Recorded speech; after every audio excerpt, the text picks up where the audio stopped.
الحمد لله وحده والصلاة والسلام على من لا نبي بعده.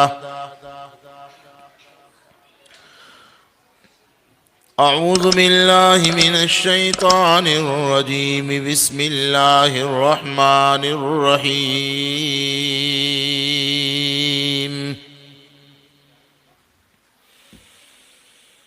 يا أيها الذين آمنوا إن تتقوا الله يجعل لكم فرقانا ويكفر عنكم سيئاتكم ويغفر لكم والله ذو الفضل العظيم.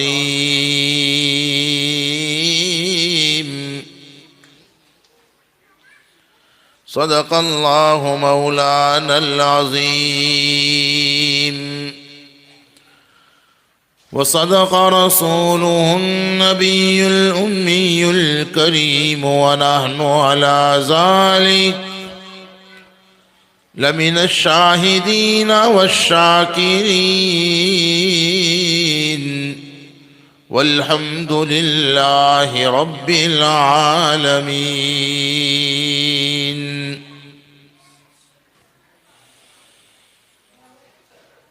اللہ تبارک و تعالی نے اپنے سبھی بندوں کی ہدایت کے لیے دو سلسلے جاری فرمائے ہیں. ایک سلسلہ ہے کتاب اللہ کا، دوسرا سلسلہ ہے رجال اللہ کا. ہمارے ان معصوم بچوں نے مدرسہ اصحاب صفہ قبا، ان معصوم بچوں نے جو بہترین انداز میں پروگرام پیش کیے ہیں، ہمیشہ ایک بات یاد رکھیے، مدارس اور مکاتب کے جو جلسے ہوتے ہیں اس میں اصل حق تو ان بچوں ہی کا ہے. انہی کو زیادہ سے زیادہ موقع دینا ہی چاہیے. یہ ان بچوں کے لیے عید کا دن ہے، عید سے کم دن نہیں ہے.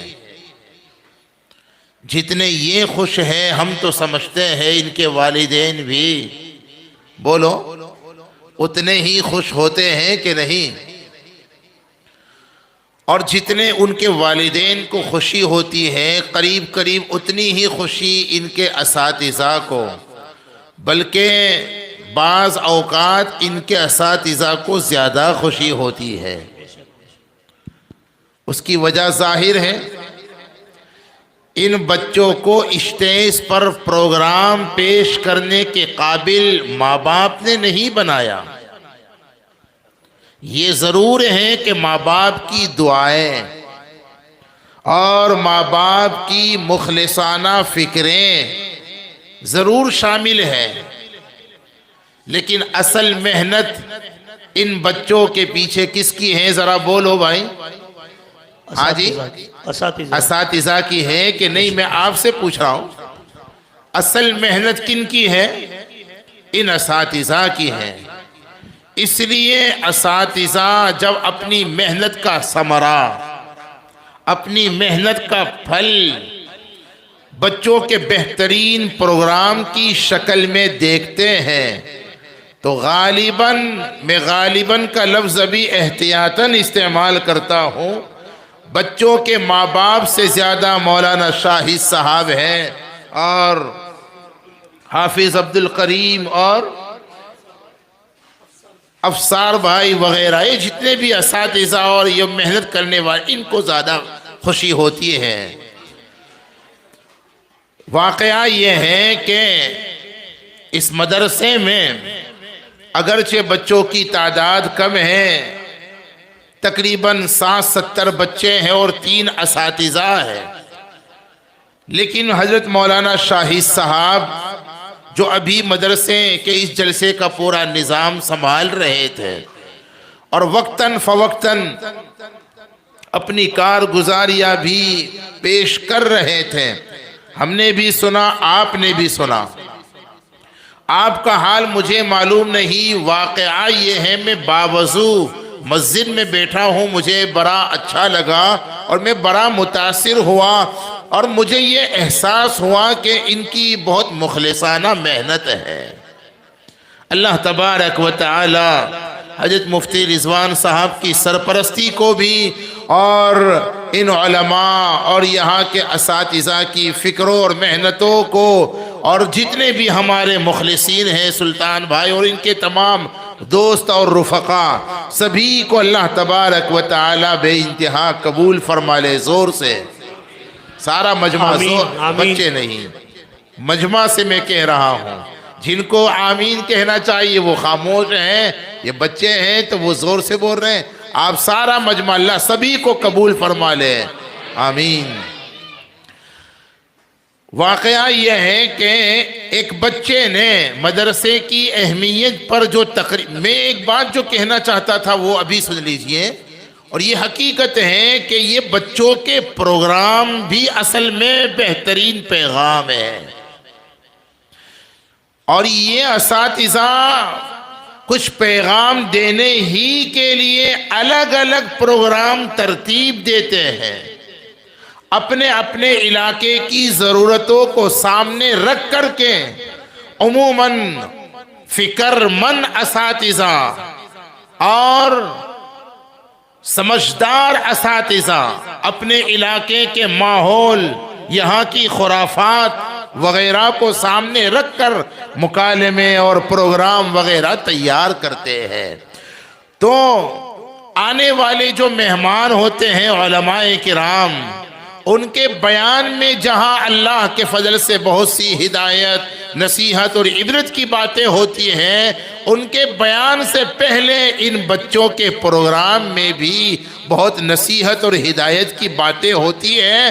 لہٰذا ہم ان بچوں کے پروگرام کو معمولی سمجھ کر چھوڑ نہ دیں، نظر انداز نہ کریں.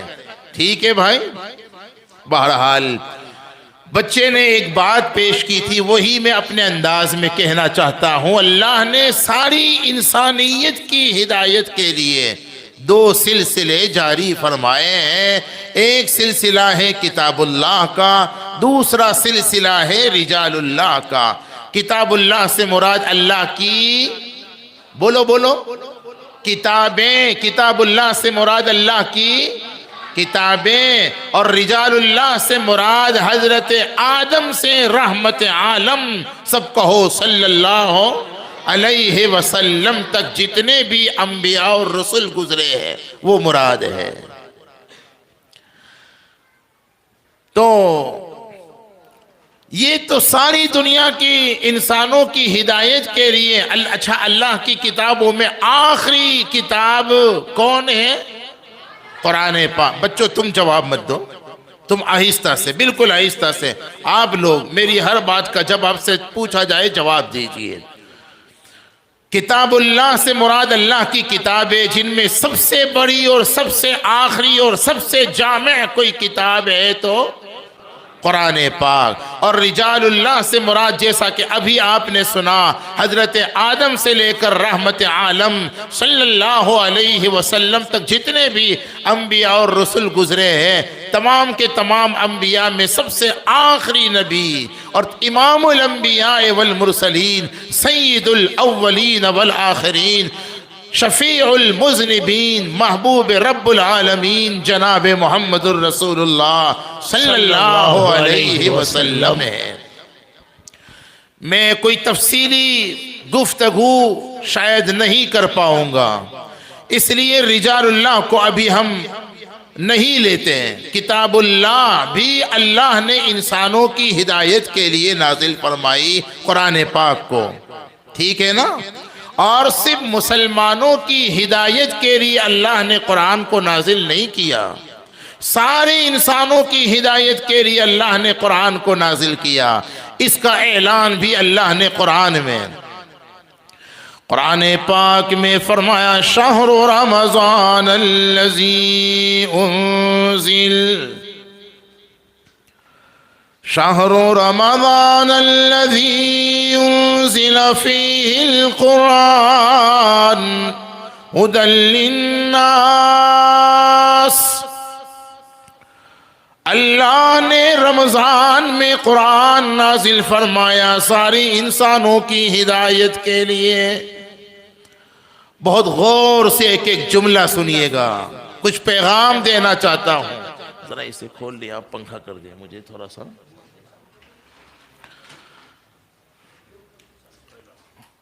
یہاں اس آیت کریمہ میں حق تعالی نے شہر رمضان، اچھا یہاں رمضان بھی آ رہا ہے، اس سے متعلق کچھ عرض کرنے کا ابھی ہم ارادہ نہیں رکھتے ورنہ بات یہاں وہاں پھیل جائے گی. اچھا ایک بات ذرا بڑی عجیب، مجھے پتہ نہیں کس کی توجہ کی برکت ہے، کام آ جائے گی. عجیب اتفاق یہ ہے کہ رمضان میں قرآن آیا. رمضان میں قرآن کب نازل ہوا؟ اسی آیت میں اللہ نے کیا فرمایا؟ شہر، بولو نا یار، شہر رمضان. قرآن کب آیا؟ بولو بولو. رمضان میں. قرآن رمضان میں آیا اور رمضان کا تذکرہ قرآن میں آیا. رمضان کی اہمیت کو اسی سے سمجھ لیجئے.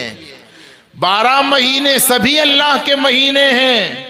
ہاں جیسے ساری مسجدیں اللہ ہی کا گھر ہیں، لیکن اللہ کے گھروں میں بیت اللہ کی شان تو کچھ اور ہی ہے نا.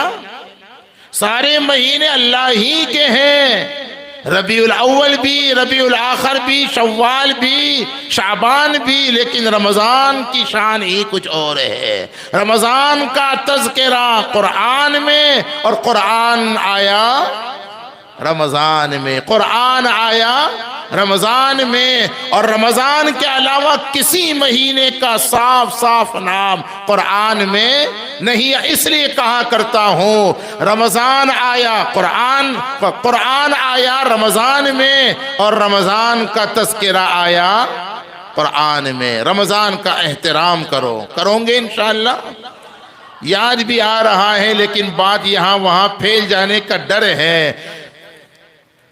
علامہ سنا دوں، علامہ عبد الرحمن صفوی رحمت اللہ علیہ نے حضرت مولانا نزہۃ المجالس میں، اگرچہ اتنی معتبر کتاب نہیں ہے لیکن واقعات کے باب میں تو خیر کوئی زیادہ ایسی بات نہیں ہے، البتہ کچھ روایتیں اس میں ایسی ہیں، یہ علماء کے لیے اشارہ کر رہا ہوں، موضوعات کے قبیل سے وغیرہ.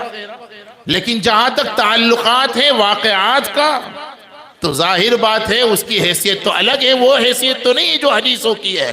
علامہ عبد الرحمن صفوی شافعی اپنی کتاب نزہۃ المجالس میں ایک عجیب و غریب جو واقعہ لکھتے ہیں، میں بہت جلدی سے اشارہ کر کے آگے بڑھنا چاہتا ہوں اور اصل ایک مضمون کو سمجھانے کا ارادہ رکھتا ہوں. اللہ تعالیٰ حقائق ہمیں سمجھا دیں اور کچھ اچھی باتیں ہم یہاں سے لے کر کے جائے. آمین کہو. احترام کیجئے رمضان کا. اس کی عظمت کو بیان کرنے کے لیے اللہ نے رمضان کا نام قرآن میں لیا. اس کی عظمت یعنی ایسا کوئی کام رمضان میں مت کیجئے جو رمضان کی عظمت کے خلاف ہو. عورتیں جن دنوں میں روزہ نہیں رکھ سکتی ان کے لیے بھی حکم یہ ہے کہ پورا دن کھانے پینے سے اپنے آپ کو بچائیں، اور بہت ہی زیادہ مجبوری اگر ہو، کھانا بہت ہی زیادہ ضروری ہو تو وہ بھی بچوں تک سے بھی اور گھر کے تمام افراد سے چھپ چھپا کر کے.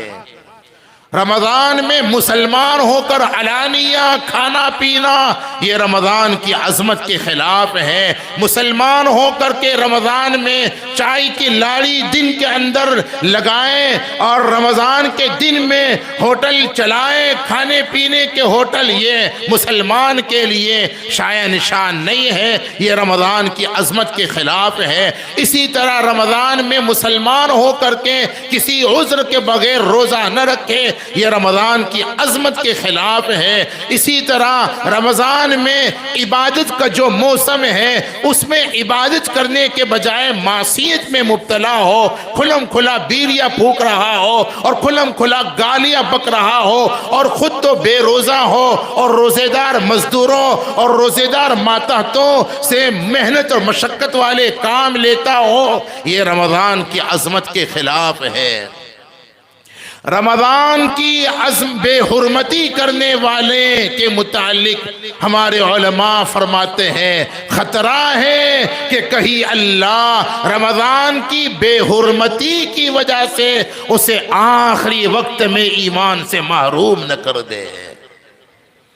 یہ بات وہ واقعہ جو سنانے جا رہا تھا مختصر، اس کے پس منظر میں بھی ہم نے کہی ہے یہ بات، جو رمضان کا احترام نہیں کرتا، رمضان کی بے حرمتی کرتا ہے، کرتی ہے، خطرہ ہے کہ کہیں رمضان کی بے حرمتی کی نحوست سے آخری وقت میں ایمان سے محروم نہ ہو جائے۔ اس کے بالمقابل جو رمضان کی عظمت کرتا ہے، احترام کرتا ہے اور کوئی کام بے حرمتی کا نہیں کرتا رمضان میں، وہ اگر بے ایمان بھی ہے تو رمضان کی عظمت کی برکت سے امید ہے کہ اللہ رب العزت موت سے پہلے اس کو ایمان دے دے۔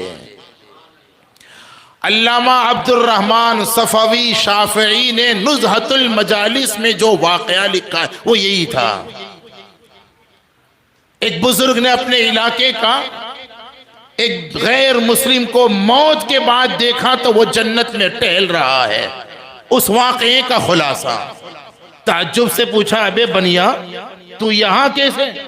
یہ رونگ نمبر یہاں تو لگ نہیں سکتا، اللہ میاں کے یہاں ہے نا؟ رونگ نمبر ہم سے لگ سکتا ہے، اللہ کے فرشتوں سے رونگ نمبر بولو نا یار نہیں لگ سکتا۔ ابے تجھے تو وہاں ہونا چاہیے تھا، تو یہاں کیسے؟ جنت میں کیسے؟ اس نے کہا کہ حضرت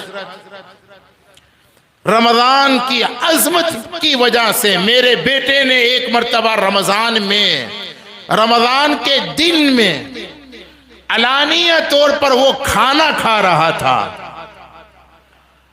میں نے اپنے اس بیٹے کو رمضان کے دن میں علانیہ طور پر کھلم کھلا اوپنلی کھاتے ہوئے دیکھا، اس کو سخت ڈانٹ دیا اور اس پر ناراض ہوا کہ تجھے شرم نہیں آتی؟ رمضان مسلمانوں کا مقدس مہینہ ہے، اس کے دن میں تو کھانا کھا کر کے رمضان کی بے حرمتی کرتا ہے۔ اللہ کو میری یہ ادا پسند آ گئی، موت سے پہلے اللہ نے مجھے ایمان کی توفیق عطا فرما دی اور موت کے بعد پھر اسی کی برکت سے اللہ نے مجھے جنت میں داخلہ عطا کر دیا۔ یہ بات تو ویسے ہی اللہ کی طرف سے زبان پر آ گئی، شہر رمضان الذی انزل فیہ القرآن ھدی للناس، مجھے یہ بتلانا ہے۔ اللہ پاک فرماتے ہیں کہ ہم نے ساری انسانیت کی ہدایت کے لیے، صرف مسلمانوں کے لیے نہیں، قرآن کو ہم نے سبھی کی ہدایت کے لیے نازل کیا۔ یہاں تو ھدی للناس فرمایا اور وہاں سورہ بقرہ کے بالکل شروع میں کیا فرمایا؟ ھدی شاباش، دیکھیے ماشاءاللہ ان کی محنت بول رہی ہے، مولانا شاہد صاحب کی محنت یہ بچے نہیں بول رہے ہیں۔ بڑے جواب نہیں دے پائے، میں سمجھا کہ شاید آپ لوگ جواب دیں گے، جواب تو انہوں نے دیا۔ یہاں اللہ پاک فرماتے ھدی للناس، سارے انسانوں کی ہدایت کے لیے قرآن ہے، اور وہاں سورہ بقرہ کے شروع میں ھدی للمتقین، متقیوں کی ہدایت کے لیے ہیں۔ کیا مطلب ہوا؟ دونوں میں ایک طرح سے تضاد پیدا ہو گیا۔ علماء محققین اور علماء مفسرین نے اس کا جواب یہ دیا کہ بات دونوں ہی صحیح ہے، اللہ تو اللہ ہے، کوئی بات اللہ کی فضول نہیں ہو سکتی، ہماری ہزاروں باتیں فضول ہو سکتی ہیں، بلکہ بہت کام کی بات بہت کم ہوتی ہے اور ہمیشہ بیکار ہی کی باتیں ہم اپنی زبان سے نکالتے ہیں۔ ایک بات سناؤں، عمل کرو گے انشاءاللہ؟ ایسے نہیں سناؤں گا، ارادہ کرو کون عمل کرے گا۔ عجیب بات، امام غزالی رحمت، دیکھو زبان کی حفاظت کرو گے انشاءاللہ، اور مائیں بہنیں بھی سن رہی ہیں اور بڑی تعداد میں سن رہی ہیں، خاص طور پر مائیں بہنیں بھی اس بات کو ضرور سنیں، اپنے زبان کی حفاظت کرو۔ ہمارے نبی سے جب پوچھا گیا نا کہ یا رسول اللہ صلی اللہ علیہ وسلم نجات حاصل کرنا چاہتے ہیں، اس کا نسخہ بتلائیے، اس کا طریقہ بتلائیے، ہم کامیاب کیسے ہو سکتے ہیں دنیا میں فتنوں سے اور آخرت میں اللہ کی پکڑ اور عذاب سے۔ من نجا، حضور نجات کا راستہ کیا ہے، نجات کا نسخہ کیا ہے، نجات کا طریقہ کیا ہے؟ تو ہمارے آقا نے اس موقع پر 3 باتیں، کتنی؟ بولو بولو، عمل کرنے والے بولو، 3 باتیں۔ پہلی بات، املک علیک لسانک۔ چلو جلدی جلدی یہ 3 باتیں بھی سن رہو، پتہ نہیں ہم تو اللہ سے مانگ کر بیٹھے ہیں، اب اس کے اختیار میں ہیں زبانیں، اللہ سے یہ دل سے دعا کرتے ہیں اور دنوں سے دعا کرتے ہیں کہ اللہ کچھ ایسی باتیں ہماری زبان پر جاری کر دیجئے جو ہم سبھی کے لیے، ہمارے سامعین و طالبین کے لیے دینی دنیاوی اخروی ہر اعتبار سے مفید ہو۔ تو چاہتے ہوئے بھی بعض اوقات مضمون بیان نہیں کر سکتے، جو مضمون میں آج بیان کرنے کا ارادہ رکھتا ہوں، تقوی کی حقیقت، اہمیت اور فضیلت، یہی مضمون کل بیان کرنا تھا احمد آباد میں، نہیں کر پایا، سوچا کہ آج تو اسے ضرور کرنا ہے، اب دیکھیں آگے اللہ مالک ہے۔ حضور سے عقبہ ابن عامر رضی اللہ عنہ نے، مشکات میں روایت ہے، جب پوچھا نا حضور نجات کا راستہ کیا ہے، نجات کا طریقہ کیا ہے، بہت شاندار حضور کی بات، اور خدا کی قسم صاحبو ہمارا تو یہ ایمان ہے کہ اگر اللہ کا قرآن حضور کا معجزہ ہے، معجزے کی 2 قسمیں ہیں، کتنی؟ نمبر 1 عملی معجزہ، نمبر 2 علمی معجزہ۔ اب یہ بھی سمجھتے ہو کہ پھر اس کو بھی کھولنا پڑے گا، عملی معجزہ اور علمی معجزہ، سمجھ گئے کہ نہیں سمجھے بھائی؟ اب یہ دیکھیے آپ کا جواب بتلا رہا ہے کہ نہیں سمجھے۔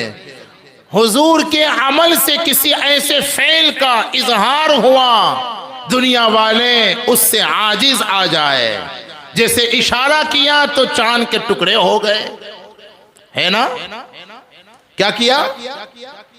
بولو نا بھائی، یہ بھی معجزہ ہے نا، قرآن میں تذکرہ ہے، اقتربت الساعہ وانشق القمر۔ اور کیا فرمایا قاری صدیق صاحب باندھوی نور اللہ مرکزہ نے، ذرا سن لو آپ بھی۔ انگلی سے اشارہ چاند کی جانب، سارے انسان کرتے ہیں، ہے نا؟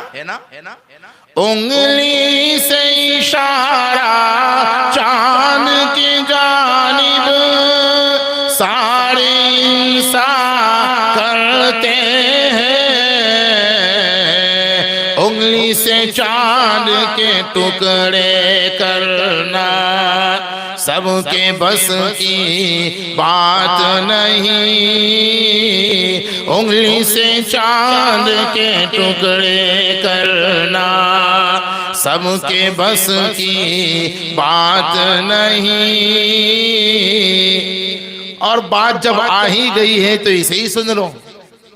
اس وقت جن حالات سے ہم دوچار ہو رہے ہیں، خصوصاً ہمارے وطن عزیز میں، وہ پیارا ملک ہندوستان جہاں ہم ہمارے باپ دادا اور نہ جانے کتنی پیڑیاں پیدا بھی یہی ہو کر کے اسی کی مٹی میں دفن ہو چکے ہیں۔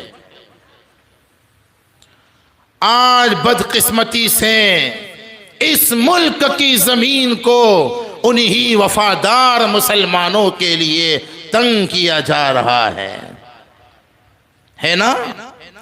قاری صاحب نے بہت پہلے یہ کہا تھا، کیا کہا؟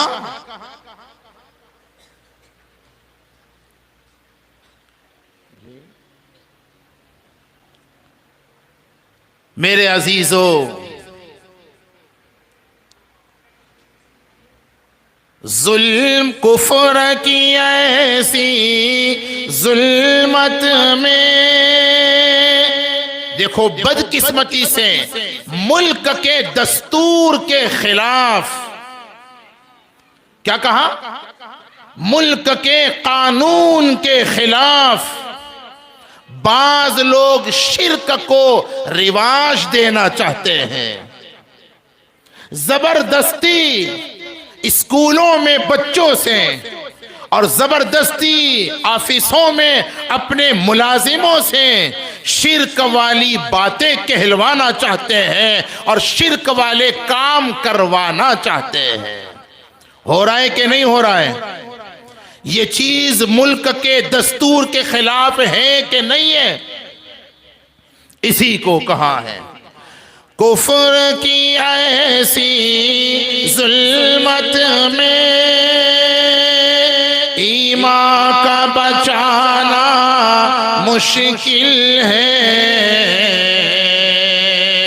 کفر کی ایسی ظلمت میں ایمان کا بچانا مشکل ہے، اور مسلم بن کر ہند میں رہنا سب کے بس کی بات نہیں، مسلم بن کر ہند میں رہنا سب کے بس کی بات نہیں۔ اپنے ایمان کی حفاظت کیجئے، اپنے بچوں اور نسلوں کے ایمان کی حفاظت کیجئے۔ ان مکاتب میں بچوں کو ایمان کا بنیادی سبق پڑھایا جاتا ہے، ایمانی عقائد سکھائے جاتے ہیں۔ ان مکاتب کی اہمیت کے لیے اتنا ہی کافی ہے کہ ہماری اور ہمارے بچوں اور نسلوں کی دین کی حفاظت کے لیے یہ مکاتب بہت زیادہ بنیادی حیثیت رکھتے ہیں۔ بہرحال حضور سے پوچھا کہ حضور نجات کا راستہ اور نسخہ طریقہ کیا ہے؟ 3 باتیں آپ نے، کتنی باتیں؟ نمبر 1 املک علیک لسانک، نمبر 2 وابکی علی خطیئتک، نمبر 3 ولیسعک بیتک او کما قال علیہ الصلاۃ والسلام۔ پہلی چیز جو بتلائی وہ یہ ہے اپنی زبان پر کنٹرول کر لو۔ کیا کہا؟ بولو، زبان کی حفاظت کرو۔ کیوں؟ جو بات مجھے یاد آئی تھی نا، یہ بات یہاں سے میں کہہ رہا تھا، اللہ تو اللہ ہے، یہاں شہر رمضان الذی انزل فیہ القرآن ھدی للناس اور وہاں ھدی للمتقین، تو یہ فضول نہیں ہے، دونوں ہی صحیح ہے۔ ہم نے کہا اللہ کی کوئی بات فضول نہیں، ہماری ہر بات فضول ہو سکتی ہے۔ ہم نے کہا زبان کی اگر حفاظت نہیں کرو گے، فضول بول، کتنے گناہ ہوتے ہیں پتہ ہے زبان سے؟ امام غزالی رحمت اللہ علیہ فرماتے ہیں، آپ بھی سنیے اور ہماری ماں بہنیں بھی ضرور سنیں۔ امام غزالی فرماتے ہیں زبان کی حفاظت نہ کرنے کی وجہ سے 22 بڑے بڑے گناہ، ایک ایک گناہ ایسا خطرناک جو بندے کی ہلاک کے لیے ذریعہ بن سکتا ہے۔ ایسے کتنے گناہ زبان سے ہوتے ہیں؟ بولو بولو، ذرا زور سے بولو نا بھائی، پیچھے والے بھی بولو۔ 22، بچوں تم خاموش۔ 22 بڑے بڑے گناہ، میں گنواؤں گا نہیں، میں صرف اتنا کہنا چاہتا ہوں، زبان کی اگر ہم نے حفاظت کر لی تو زبان کی حفاظت کرنے کا مطلب جانتے ہو 22 بڑے بڑے گناہ سے بچ جاؤں گے میرے بھائیوں۔ اچھا، پھر زبان کی حفاظت کیسے کرنی ہے؟ تو قرآن پاک کی وہ آیت کریمہ کا مراقبہ کرو، ہر وقت اس آیت کا دھیان رکھو جس میں اللہ نے اس حقیقت کا اعلان فرمایا ما یلفظ من قول الا لدیہ رقیب عتید۔ انسان کی زبان سے نکلا ہوا ہر بول اللہ کے یہاں محفوظ ہوتا ہے۔ عقل مند اور بے وقوف کی ایک پہچان بتلاؤں؟ جواب دو یار۔ عقل مند اور بے وقوف کی پہچان کیا ہے؟ کس کے نزدیک؟ میرے نزدیک نہیں، حضرت لقمان حکیم کے نزدیک۔ عقل مند سوچ کے بولتا ہے، بے وقوف بول کے نہیں سمجھے۔ عقل مند جواب دو نا یار، اگر آپ عقل مند ہیں تو جواب دیجئے نا۔ عقل مند سوچ کے کیسا بولوں گے آپ؟ اب ہمیشہ کیسا بولوں گے؟ سوچ کے بولوں گے نا تو جھگڑے ہی نہیں ہوں گے میاں بیوی میں۔ سوچ کے بولوں گا نا تو کتنے جھگڑے ختم ہو جائیں گے۔ سوچ کے بولوں گے تو طلاق ہی نہیں ہوگی نا۔ عقل مند سوچ کے بولتا ہے اور بے وقوف پہلے جو بولنا ہوتا ہے بول دیتا ہے، پھر بعد میں سر پکڑ کے سوتا ہے میں ایسا بول گیا۔ سمجھ گئے نہیں سمجھیں؟ بہرحال نجات کے لیے دوسرا نسخہ جلدی سے سن لو۔ ہمارے آقا نے یہ بتلایا کہ وَبْكِ عَلَىٰ خَطِيئَتِكَ، اپنی خطاؤں پر روتے رہو اللہ کے حضور۔ دیکھو یاد رکھو واپی والو، ایک جملہ خدا کی قسم پتھر کی لکیر ہے، جو لوگ اللہ کے سامنے روتے ہیں اللہ ان کو لوگوں کے سامنے ہنساتے ہیں۔ ہاں، جب یہ امت راتوں میں اٹھ کر اللہ کے سامنے روتی تھی، اللہ اس امت کے لوگوں کو دن میں لوگوں کے سامنے ہنساتے تھے، اور جب سے ہم نے اس کے سامنے رونا چھوڑ دیا سب کے سامنے رونا پڑتا ہے۔ مضمون تو میں بیان نہیں کر پاؤں گا، لیکن اور دو باتیں یاد آ گئی۔ ترمذی کی روایت میں دو قطرے اللہ کو بڑے پسند ہیں۔ کتنے قطرے؟ بولو بولو۔ دو قطرے اللہ کو اتنے پسند ہیں، حدیث میں آتا ہے ان کے زمین پر گرنے سے پہلے ہی اللہ تبارک و تعالی ان قطرے والوں کی مغفرت کر دیتا ہے۔ نمبر 1، شہید کے جسم سے نکلنے والا، بولو بھائی، خون کا قطرہ، شہید کے جسم سے نکلنے والا خون کا قطرہ زمین پر گرنے سے پہلے ہی اللہ شہید کی مغفرت کر دیتا ہے۔ نمبر 2، گنہگار کی آنکھ سے نکلنے والا اشک ندامت، ہاں، ایک قطرہ، اور خدا کی قسم صاحبو، میں تو کہا کرتا ہوں وہ حدیث، اس حدیث کا واقعہ سبھی نے سنا ہے اور دسیوں مرتبہ سنا ہے۔ بنی اسرائیل کا وہ قاتل جس نے کتنے قتل کیے تھے؟ ایک سینچری لگائی تھی۔ کیا لگائی تھی؟ بولو بولو۔ ڈینجر مین۔ کون مین؟ کتنے آدمی کا قتل کیا تھا؟ ایسا آدمی بخشش کے قابل ہے؟ ہمارے نزدیک تو نہیں ہے، اللہ تو اللہ ہے۔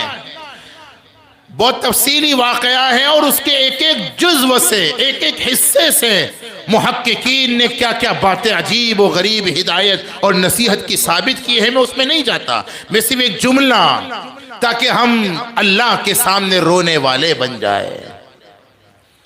میرے عزیزوں، وہ تو اسرائیلی تھا، اس اسرائیلی نے 100 قتل کرنے کے بعد توبہ کا سچا ارادہ کر لیا، اللہ رب العزت نے توبہ کا سچا ارادہ کرنے والے اسرائیلی کو ہمیشہ کے لیے معاف کر دیا۔ ہم تو اسرائیلی نہیں ہیں، ہم تو محمدی ہیں، بولو نا صلی اللہ۔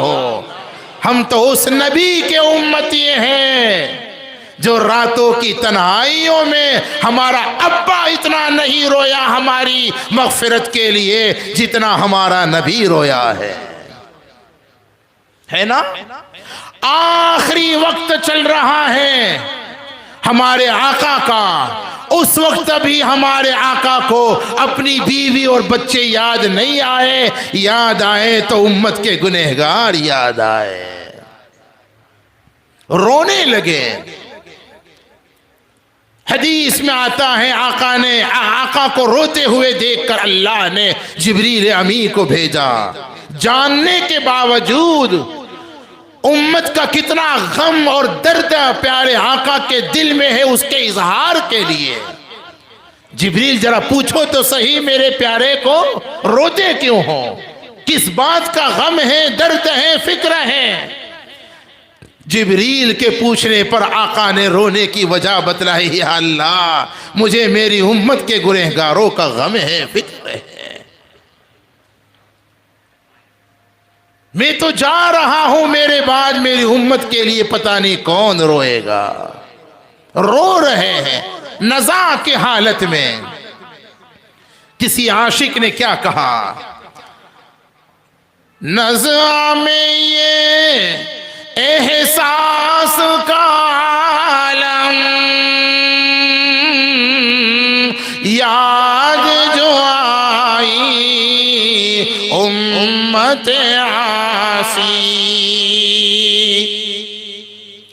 نزاع میں یہ احساس کا عالم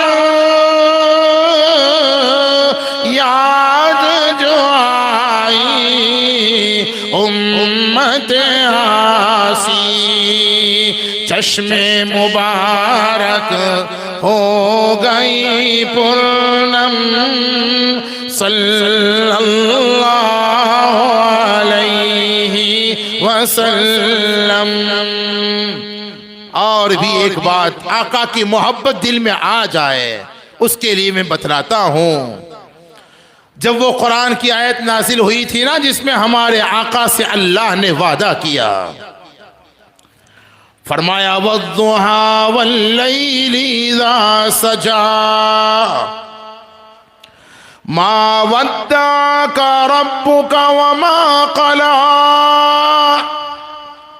وَلَلْآخِرَةُ خَيْرٌ لَكَ مِنَ الْأُولَىٰ وَلَسَوْفَ يُعْطِيكَ رَبُّكَ فَتَرْضَىٰ۔ اللہ نے قسمیں کھا کر وعدہ کیا رحمت للعالمین سے، میرے محبوب تمہیں اتنا نوازا جائے گا کہ تم راضی ہو جاؤ گے۔ حدیث میں آتا ہے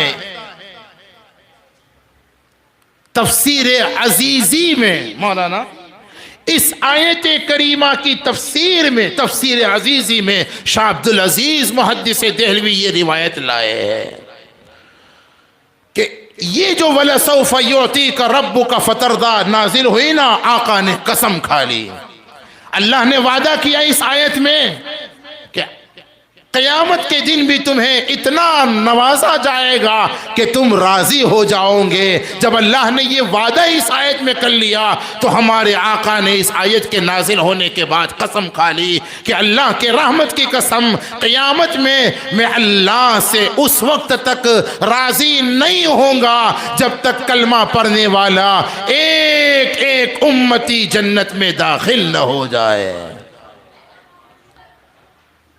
اتنی فکر تھی، اتنا لگاؤ تھا مجھ سے، آپ سے، ہمارے آقا کو امت سے اتنا لگاؤ تھا۔ ہمیں کتنا لگاؤ ہے، کتنا تعلق ہے۔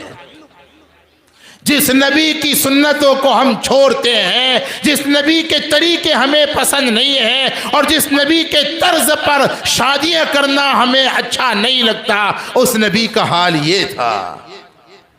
بہرحال رونا اللہ کو بڑا پسند ہے۔ حدیث میں آتا ہے 2 قطرے زمین پر گرنے سے پہلے ہی اللہ مغفرت کر دیتے ہیں شہید کے جسم سے نکلنے والا خون کا قطرہ، اور گنہگار کی آنکھ سے نکلنے والا آنسو کا قطرہ زمین پر گرنے سے پہلے اللہ مغفرت کر دیتے ہیں۔ اللہ سے مایوس نہیں ہونا چاہیے، نا امید نہیں ہونا چاہیے، کتنا ہی بڑا گنہگار کیوں نہ ہو، اللہ کے حضور آئے، ندامت کا ایک آنسو بہا لیں۔ بلکہ حدیث میں تو یہاں تک آتا ہے اگر رونا نہ آئے تو رونے جیسی شکل بنا لینا بھی اللہ کو تو پسند ہے۔ بہرحال تیسری بات ہمارے آقا نے یہ فرمائی تھی نجات کے لیے، پہلی بات تو اپنی زبان کو کنٹرول میں رکھو، دوسری بات اللہ کے سامنے بولو، بھائی رونے والے بولو اللہ کے حضور رویا کرو، اللہ کے حضور رویا کرو، اور تیسری بات وَلْيَسَعْكَ بَيْتُكَ کا مطلب یہ ہے ضرورت کے بغیر اپنے گھر سے باہر نہ نکلو۔ یہ ہدایت صرف عورتوں کے لیے نہیں ہے، عورتوں کے لیے تو حکم یہ ہے ہی وَقَرْنَ فِي بُيُوتِكُنَّ، لیکن مردوں کو بھی حکم یہ ہے، ہدایت یہ ہے دین دنیا کی ضرورت کے بغیر گھر سے باہر نہ نکلو۔ دین کی ضرورت، مسجد میں نماز کے لیے جانا ضرورت ہے دین کی، دنیا کی ضرورت جاب پر جانا، شاپ پہ جانا ضرورت ہے، دینی دنیاوی ضرورت کے بغیر مردوں کو بھی گھر سے باہر نکلنا نہیں چاہیے۔ یہ فتنوں کا اور گناہوں کا خطرہ ہے اس میں، سمجھیں؟ نوجوان ہمارے بہت سے باہر گھومتے ہیں، آوارہ گردی کرتے ہیں، گھروں سے باہر رات میں دیر دیر تک وقت گزارتے ہیں، یہ نبوی منشا کے بالکل خلاف ہے، اس سے اپنے آپ کو بچائیں۔ خیر، بات یہ کہہ رہا تھا کہ اللہ رب العزت کی کوئی بات بیکار نہیں، ہماری باتیں ہو سکتی ہیں۔ اللہ پاک نے ہدی للناس فرمایا وہ بھی صحیح، اور یہاں ہدی للمتقین فرمایا وہ بھی صحیح، دونوں میں تطبیق یوں دیے ہیں محققین نے اور مفسرین نے کہ اصل تو اللہ نے سارے انسانوں کی ہدایت ہی کے لیے قرآن اتارا ہے، لیکن قرآن کی ہدایات اور تعلیمات سے فائدہ ان کو ہوتا ہے جن کی زندگیوں میں تقویٰ ہے۔ یہ ہے تقویٰ، مجھے تقویٰ سمجھانا تھا لیکن گنجائش تو اب نہیں ہے نا۔ بہرحال تو انشاءاللہ پھر کسی اور موقع پر، مولانا کیا خیال ہے؟ آپ تو بول نہیں رہے، میں تقویٰ سمجھنا ضروری نہیں ہے کہ میں ہی آ کر تقویٰ سمجھاؤں، سمجھے نا، لیکن بہرحال ایک جملہ تو ضرور کہوں گا بھلے مولانا اجازت نہ دے۔ ایمان کے بعد قرآن میں اگر سب سے زیادہ کسی کا حکم ہے تو وہ ہے، بولو بولو، دلیل تو ہم پیش کرتے ہیں، ایمان پوچھو علماء سے، یہ علماء سے پوچھو، ایمان کے بعد سب سے زیادہ قرآن میں جس کا حکم ہے، جس کا تقاضا اللہ نے ہم سبھی سے کیا، وہ ہے، اور میں تو کہا کرتا ہوں جیسے حلوے کے ٹھال کو ڈرائی فروٹ سے سجایا جاتا ہے، قرآن کے دسترخوان کو اللہ نے تقوی کے لفظ سے سجا دیا۔ جگہ جگہ بعض اوقات تو ایک ایک آیت میں 2 مرتبہ تقوی کا حکم، یا ایھا الذین آمنوا اتقوا اللہ ولتنظر نفس ما قدمت لغد واتقوا اللہ۔ دیکھیے ایسی تو کئی آیتیں ہیں، تو سمجھ۔ اچھا پھر ایک بات کی ذرا اجازت دے دیجئے یار، بہت دور سے آپ نے بلایا اور بڑی محبتوں سے بلایا ہے، میرا جی بھی مانتا نہیں ہے، جی چاہتا ہے کہ پتہ نہیں کون سی بات کس کے کام آ جائے۔ ایک بات کہہ کر بالکل وآخر دعوانا پڑھ ہی لیتا ہوں، مقصد زندگی کیا ہے بھائی؟ بولو نا یار، اتنا بھی نہیں معلوم، زندگی کا مقصد کمانا ہے کہ نہیں ہے؟ ہاں جی، ماشاءاللہ بہت بھولے بھالے لوگ ہیں، ہاں بھی کہہ رہے ہیں، سمجھیں کہ نہیں؟ بھائی زندگی کا مقصد کمانا کھانا پینا یہی ہے نا بھائی، تو پھر کچھ اور مقصد ہے؟ ہماری زندگی کا مقصد جو قرآن نے بتلایا کیا ہے بھائی؟ اللہ کی عبادت. بولو بھائی، وَمَا خَلَقْتُ الْجِنَّ وَالْإِنسَ إِلَّا لِيَعْبُدُونَ. ٹھیک ہے نا؟ زندگی کا مقصد تو عبادت ہے، لیکن عبادت کا مقصد کیا ہے؟ نہیں، وہ بھی قرآن سے پوچھو. بس یہ جملہ کہہ کر ختم، قرآن سے بتلاؤں گا. زندگی کا مقصد اللہ کی، بولوں گے نہیں تو بیان ختم نہیں ہوگا بھائی. زندگی کا مقصد اللہ کی، وہ سارے لوگ، زندگی کا مقصد اللہ کی عبادت ہے. عبادت کا مقصد تقویٰ ہے. آپ نے سبحان اللہ نہیں کہا، اس لیے کہ آپ کو شاید یقین ہے، یہ تھوکتے ہوں گے ویسے ہی. زندگی کا مقصد عبادت ہے، اور عبادت کا مقصد، قرآن سن لو، قرآن پاک میں فرمایا ایھا الناس اعبدوا ربکم الذی خلقکم والذین من قبلکم لعلکم تتقون. سارے انسانوں کو عبادت کا حکم دے کر عبادت کا مقصد کیا بتلایا؟ تقویٰ. اب یہ تقویٰ سننا ہے بھائی؟ ابھی نہیں. بولو نا بھائی، تقویٰ کسے کہتے ہیں اور اس کی کیا خیرات اور کیا برکات ہیں؟ سننا چاہتے ہو کہ نہیں؟ تو ضروری نہیں ہے کہ مجھے سے سنیں، یہاں اکابر علماء بھی موجود ہیں، کبھی ان سے سن لیجئے اور کبھی جی چاہے تو بلا لیجئے. انشاءاللہ تقوی کی حقیقت، اہمیت اور فضیلت بتلائیں گے. اللہ تعالیٰ اس مدرسے کو، دونوں مدرسے کو، اقامتی مدرسے کو بھی اور غیر اقامتی مدرسے، آپ تو اقامتی غیر اقامتی سمجھ گئے کہ نہیں سمجھ گئے؟ مفتی رضوان کے مدرسے، چلو آسانی کے لیے مفتی رضوان صاحب کے مدرسے کو بھی، مولانا شاہد صاحب کے مدرسے، اب تو سمجھ گئے کہ نہیں بھائی؟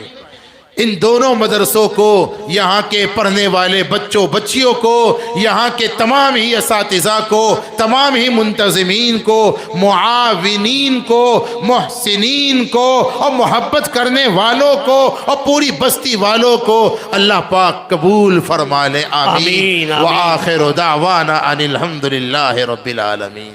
بسم اللہ الرحمن الرحیم. اللہم لک الحمد کما انت اہلہ فصل علی محمد کما انت اہلہ وفل بنا ما انت اہلہ فانک اہل التقوی و اہل المغفرہ. یا اللہ کرم فرما دیجئے، یا اللہ رحم فرما دیجئے. اے اللہ بے شک آپ کریم ہیں، اور کریم تو ہمیشہ کرم ہی کرتا ہے، اور آپ کے رحم و کرم ہی کے نتیجے میں ہم تو زندہ ہیں، ورنہ ہمارے اعمال اس قابل نہیں ہیں کہ اے اللہ ہم باعزت زندگی گزار سکے. اے اللہ آپ کا انعام ہے، آپ کا احسان ہے، آپ کا فضل ہے. آپ گناہوں کے باوجود ہمیں برداشت کرتے ہیں. آپ نے سچ فرمایا اللہ لطیف بعبادی، آپ اپنے بندوں پر بڑے مہربان ہیں. اے اللہ جیسے آج تک آپ نے مہربانی کا معاملہ کیا ہے، اپنی مہربانی کو بڑھا دیجئے، اور اے اللہ اب تک کی زندگی کی تمام گندگی کو دور کر دیجئے، تمام گناہوں کو معاف کر دیجئے، اور آئندہ کی زندگی کو سراپا بندگی بنا دیجئے. تقوی کے جو 3 درجات علماء نے بیان کیے ہیں قرآن و سنت کی روشنی میں، اے اللہ تقوی کا اعلیٰ درجہ ہمیں عطا فرما دیجئے. اے اللہ اپنی محبت اور اپنی معرفت نصیب فرما دیجئے.